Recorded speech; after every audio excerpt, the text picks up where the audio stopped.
संत तुकाराम जी कहते थे कि जे का रंजले गांजले त्यासी मने जो आपले तोची साधु ओलखावा देव तेथेची जानावा। गांव में झाड़ू लगाकर मन की गंदगी साफ करने वाले और प्रेम को जगाने वाले संत गाडगे महाराज जी का भी यही संदेश था कि अंदर झांको, अपना मैल साफ करो, अपने अंदर जो गंदगी है पहले वो साफ करो और सत्य के पथ पर चलो। आजादी की लड़ाई में तिलक जी, गोखले जी, काका कालेकर जी, विनोबा भावे जी, भाऊ साहेब थोराट जी, अन्ना साहेब शिंदे जी, अच्युत पटवर्धन जी, ये सब यहीं से इन्होंने आजादी की लड़ाई लड़ी और हमेशा देश को राह दिखाई। आज मैं साईं बाबा जी के मंदिर में गई और मैं सोच रही थी, हम मंदिर में जाते हैं, प्रसाद लेते हैं, मत्था टेकते हैं, चले आते हैं। आजकल बड़े बड़े नेता भी, हम सब जब जाते हैं तो मीडिया भी होती है खूब सारी और सब देखते हैं। लेकिन जब हम उस मंदिर को छोड़ते हैं और अपने घर जाते हैं या अपने काम में लग जाते हैं तो हमारे अंदर क्या रहता है? जिनके सामने हमने मत्था टेका है, जिनको पूजा है, जिनका प्रसाद लिया है, उनकी बातें क्या हमारे मन में बसती हैं कि नहीं? क्या हम उनको अपने मन में रखते हैं कि नहीं? और यहाँ आकर साईं बाबा की वो प्रतिमा देखकर एकदम साधारण तरह से वही प्रतिमा, चाहे यहाँ हो, वहां पे बैठे हुए जो लोग थे वो बता भी रहे थे कि ये प्रतिमा पूरे देश में एक ही होती है क्योंकि साईं बाबा जी साक्षात थे। और मैं सोच रही थी कि इनकी जो सीख थी समानता की, मानवता की, किसी का दुख है उसमें शामिल हो, उसकी मदद करो, कोई गरीब है उसकी मदद करो, सच्चाई की बात, सत्य की बात, ये आज जो हमारे देश के राजनीतिक मंच हैं, क्या ये बात आज भी उन मंचों पे है? क्या हमारे दिलों में है? क्या मैं चुनावी सभा में इसकी चर्चा कर सकती हूं? मैं सोच रही थी कि पिछले 10 सालों में मोदी जी के राज में, भाजपा के राज में और यहां जो 2.5 सालों से आपकी जो सरकार रही है उसके राज में सच्चाई की अहमियत क्या रह गई है? ऐसे मंचों पर चाहे मंत्री हो, प्रधानमंत्री हो, बड़े बड़े नेता हो, कुछ भी कह देते हैं। उनको ये परवाह नहीं होती कि मैं जो कह रहा हूं, मैं जो जनता के सामने रख रहा हूं, ये सच है कि नहीं है, ये भलाई की बात है कि नहीं है, क्या मैं जनता के जज्बातों के साथ खिलवाड़ कर रहा हूं, राजनीति कर रहा हूं, या जनता की भलाई की बात कर रहा हूं। आज मुझे ताज्जुब होता है कि इसी महाराष्ट्र में, जिस पर हम सबको गौरव है, हमारे पूरे देश को गौरव है, छत्रपति शिवाजी महाराज जी का अपमान हो रहा है, आपका अपमान हो रहा है।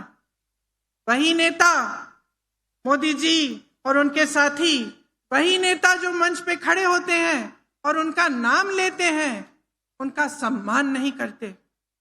साथ साथ पहले प्रधानमंत्री जी ने शिवाजी महाराज की प्रतिमा का शिलान्यास किया, बाद में चुपचाप से बनाना बंद कर दिया। संसद के बाहर जो उनकी प्रतिमा थी वो हटा दी और जो सिंधुदुर्ग में प्रतिमा बनाई वो तो दह गई क्योंकि उसको बनाने में ही इतना भ्रष्टाचार था। तो फिर नाम लेने का फायदा क्या है जब आप अपमान करेंगे? मोदी जी बार बार बाला साहेब ठाकरे जी का नाम लेते हैं मेरे भाई के संदर्भ में। मैं राहुल जी की बहन हूं, मैं कहती हूं मोदी जी सुन लीजिए, सुन लीजिए, बाला साहेब ठाकरे जी का नाम सुन लीजिए। और ये भी सुन लीजिए कि हाँ, हमारी विचारधारा अलग थी, हाँ, हमारी राजनीतिक सोच अलग थी, लेकिन न बाल ठाकरे जी और न कांग्रेस पार्टी का कोई भी नेता, न राहुल जी, न आज का कोई भी कांग्रेस का नेता शिवाजी महाराज का अपमान बर्दाश्त करते। और एक मेरी चुनौती भी सुन लीजिए कि जिस तरह से आप चुनौती देते रहते हैं, मैं चुनौती देती हूं मोदी जी को, अमित शाह जी को। मैं चुनौती देती हूं कि मंच पे खड़े होकर कह दें कि वो जाति जनगणना करवाएंगे। मंच पर खड़े होकर कह दें कि आरक्षण का जो 50% की जो सीमा है उसको हटा देंगे। वो मंच पर खड़े होकर कहते हैं कि मेरे भाई आरक्षण के खिलाफ हैं।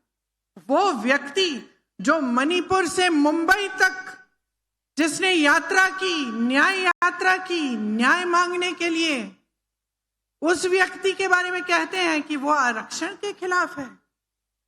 झूठ बोलते हैं, सरासर झूठ, आपके मंचों पर खड़े होकर ये जानते हुए कि इस इंसान ने कन्याकुमारी से कश्मीर तक पैदल यात्रा की है, न्याय मांगी है, जाति जनगणना की बात की है। इसलिए करते हैं क्योंकि डर गए। उन्होंने देखा कि ये व्यक्ति कन्याकुमारी से कश्मीर 4000 किलोमीटर चल पड़ा और मणिपुर से मुंबई चल पड़ा और इसने न्याय मांगा। और इस व्यक्ति ने कहा कि जाति जनगणना होनी चाहिए, हमें मालूम होना चाहिए कि कौन किसकी कितनी संख्या है, क्योंकि जब तक हम जानेंगे नहीं ठीक तरह से तो तब तक सही आरक्षण कैसे देंगे। ये जानते हुए पूरी जनता के सामने ये झूठ बोलते हैं। ये महाराष्ट्र की जनता का अपमान है, ये आपका अपमान है, क्योंकि ये सत्य की धरती है। आपने हमेशा सच्चाई को पहचाना है और सिर्फ ये नहीं, आपके साथ ये भेदभाव करते हैं। महाराष्ट्र से कितने उद्योग इन्होंने कहीं और भेज दिए। एक प्रधानमंत्री, एक सरकार की दृष्टि क्या होनी चाहिए। मेरी बहनें बैठी हैं, आप में से कुछ माताएं होंगी, 4-5 बच्चे होते हैं, किसी के 2 होते हैं, किसी के 3 होते हैं। एक माँ हमेशा समान दृष्टि से अपने बच्चों को देखती है, भेदभाव नहीं करती। और जो प्रधानमंत्री होते हैं, जो सरकार होती है, वो भी माँ समान होती है, वो भी पिता समान होते हैं। उनको भेदभाव नहीं करना चाहिए। यहां से महाराष्ट्र से उद्योग हटा दिए, दूसरे प्रदेशों में भेज दिए। देखिए, जब इस देश का निर्माण हुआ तो चाहे पंडित नेहरू जी थे, चाहे आपने इंदिरा जी का नाम लिया, उन्होंने बड़े बड़े उद्योग जब खुलवाए, एम्स, IIT, IIM जैसे संस्थान खुलवाए, इंफ्रास्ट्रक्चर बनाया, बांध बनवाए, नहर बनवाए, रिसर्च सेंटर बनाए, कारखाने बनाए, तो उन्होंने भेदभाव नहीं किया। हर प्रदेश में बने, अलग अलग चीज अलग अलग प्रदेशों में बनी। यहां मनमोहन सिंह जी ने मुंबई में अंतर्राष्ट्रीय वित्तीय सेवा केंद्र लगवाने का फैसला किया था। क्या हुआ? यहां से हटा के गुजरात भेजा गया। लाखों नौकरियां चली गई यहां की, बड़ी बड़ी इंडस्ट्री, बड़ी बड़ी कंपनियां हटाई गई। लगभग 10 लाख करोड़ का निवेश हटा यहां महाराष्ट्र से। 8 लाख नौकरियां महाराष्ट्र से बाहर चली गई। 6000 से ज्यादा उद्योग बंद हुए। महाराष्ट्र को कमजोर करने का प्रयास किया और आज मंच पे खड़े होकर कहते हैं कि महाराष्ट्र को मजबूत बना रहे हैं। 10 सालों से इनकी सरकार थी। आप नाम लीजिए, वेदांता, फॉक्सकॉन सेमीकंडक्टर प्रोजेक्ट सब चले गया। टाटा एयरबस का प्रोजेक्ट गुजरात गया, सैफरन का प्रोजेक्ट गया, बल्क ड्रग पार्क का प्रोजेक्ट गया। और अब स्वयं मोदी जी चुनाव के समय छोड़ के चले गए हैं विदेश। चुनाव का प्रचार खत्म नहीं हुआ, वो चले गए विदेश। आपका ध्यान भटकाने के अलावा कुछ करते नहीं है। 10 सालों से इनकी सरकार रही है, 2.5 सालों से महाराष्ट्र में सरकार रही है। वो कहते हैं, मैंने सुना उनका भाषण मुंबई में, कह रहे थे तब सरकार और थी, अब मोदी है। खुद कह रहे थे अपने बारे में, कह रहे थे कि अब आतंक नहीं है। मैं कहना चाहती हूं मोदी जी, आप अगर मिलेंगे महाराष्ट्र के लोगों से, आप मेरे यहाँ पे बैठे हुए भाई बहनों से मिलेंगे, कष्ट करेंगे उनसे बात करने की, तो आपको पता चलेगा कि मेरी बहनें कितने आतंक का सामना कर रही हैं। आपको पता चले